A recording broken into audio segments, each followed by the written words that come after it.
truth girl. Who qualifies her to put a work on these people? What's up, y'all? It's your girl, Mickey Truth, aka the Queen of Paperwork, and I am back with another video. As always, all information contained in this video is for entertainment, educational purposes only. All information used in this video is per the Fair Use Act, and any conclusion that you draw is on you, not me. So let's get it.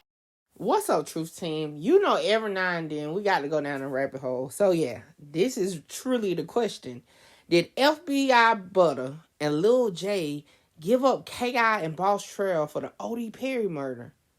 Like, I'm asking the question. Y'all let me know in the chat. Because, if they did they tell? Did they lie? I don't know. And y'all may be wondering, like, Mickey, where you pulling this from? Well, I'm going to tell you. Well, first, let me play this clip. Because this is where everything started getting together in my head. Y'all wasn't even hanging on St. Lawrence. Y'all was in the suburbs. Y'all caught that case in the suburbs. Y'all was that white. In that moment, when I was watching King Yellow video, I said the suburbs, the case. And like I said, my mind worked a little differently. And then I looked back at my notes from trial. FBI Butta said on the stand, the night that Odee Perry was murdered was Tuka's birthday, and FBG Duck was shooting a music video. They were doing like this whole celebration, right? And I'm like, okay, I kind of originally thought the Odee Perry case was to like start the RICO, right? As far as like for the O Block to start the RICO. But then I'm like, hold on. Why was they asking all those questions about that case if he wasn't even there? Now, he later on says, yeah, my sister told me directly about it. Now, mind you, at trial, he said somebody by the name of Lil B. It was K.I. and Lil B, right? But that's not important right now, right?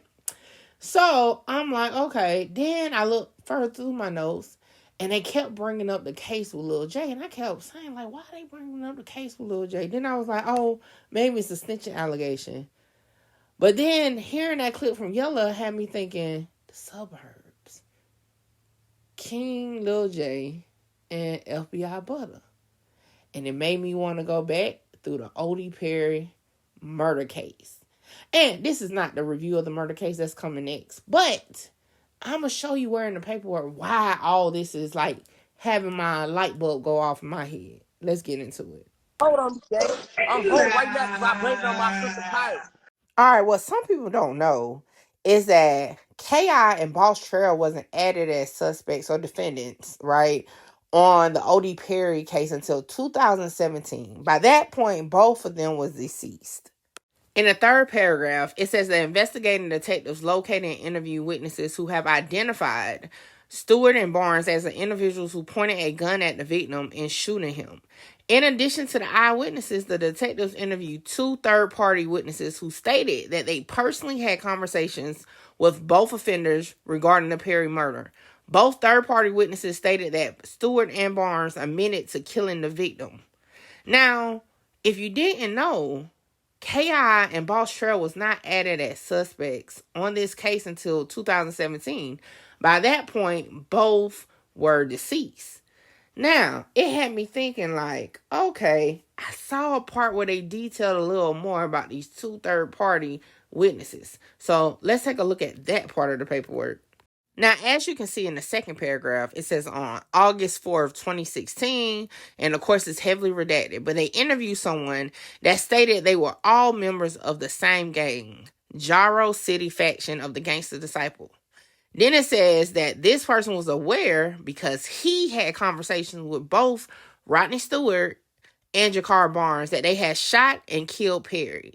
In separate conversations, both Stewart and Barnes had admitted that they had been the offenders that shot and killed Perry. They admitted shooting and killing Perry. When asked for more specifics, said the person stated that it had been 5 years since the Perry murder, so they couldn't give more to it. Now, it also stated that this person said it was common knowledge in the neighborhood that Stewart and Barnes were the offender, right? Now, following day on August 5th, 2016, it says the detectives were contacted by P.O.K. Kilroy, due to his knowledge of the 3rd District's gangs. Says Kiro informed detectives that he had spoken to somebody that redacted the prior year while redacted, okay? At that time, said they were informed of the same basic facts that he had to detectives on August 4th, 2016. So whoever this person is spoke with police the previous year, per the paperwork, right? Now, in the last paragraph, it again goes to say that another person was interviewed by P.O. Kilroy and basically said the same thing and said that, hey, I'm just saying, it was back in 2011, but we did have conversations. And it was common knowledge in the neighborhood that Stewart and Barnes were the offenders. So I'm sitting over here scratching my head because I'm like, okay, 2 people with similar stories to the situation, naming the same 2 people. Then I'm going to get more into this part in the review of Odee Perry murder case. But it does go ahead and outline that really nobody identified Jakar Barnes originally. They say it was 2 males. However, later on, because of street knowledge, someone did identify Jakar Barnes that was a witness on top of the 2 third-party witnesses. Now, this is what really stuck out to me.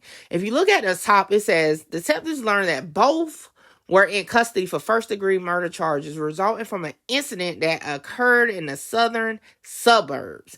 Their case were assigned to the Markham Courthouse. They had both reached out to Cook County State Attorney's Office through their respective defense attorneys and offered to provide information. The Cook County State Attorney's Office contacted the Chicago Police Department to aid in the investigation of their respective statements. Okay? Redacted were given proffer letters by the Cook County State's Attorney's Office, witnessed by their defense attorneys. Yeah. Y'all may be like, what? Now, it could be a lot of people, but one thing about my research definitely shows that in 2015 that King Lil J and FBI Butta did catch their murder case, right? And guess what? According to the Chicago Sun-Times, that case was in Calumet City, which according to Google would be part of the Markham Courthouse. And my mind just said, whoa. Now, again, this is all speculation based on how I'm putting together this information. But I do have a question, though. Because another thing that FBI Butta said on the stand when a defense attorney asked about him snitching and couldn't go back to his hood, he said me and Lil J, but really he said Lil Gay, got offered the same deal. So I'm like, offered the same deal, but ultimately Lil J got more time. And then I got to thinking about the Rollo situation. Could it have been, if this is true, and that Lil J is one of the 2 third-party witnesses, that he ultimately changed his mind about the proffer, and that's why he got more time? And FBI Butta went through his proffer, and that's why he got less time? Y'all let me know. Am I reaching with this? Or would it make sense to all the back and forth between the 2 about the snitch situation? Because I'm going to be honest, saying that you did a proffer could be definitely frowned upon. But hey, y'all just let me know what y'all think. Hey, until then, I'm out. No Scotty Pippen, do you like Odee? Oh, hell no. But hell no, I can't go out like Odee. Like, comment, share, subscribe, tell a friend to pull up on your girl Mickey Truth. And as always, donations are welcome to support the channel. Hit the Cash App, Mickey Truth 2022. Holla! Shout out Mickey. Mickey, you gonna be big. Like, I'm trying to conquer the world. Coming from where I come.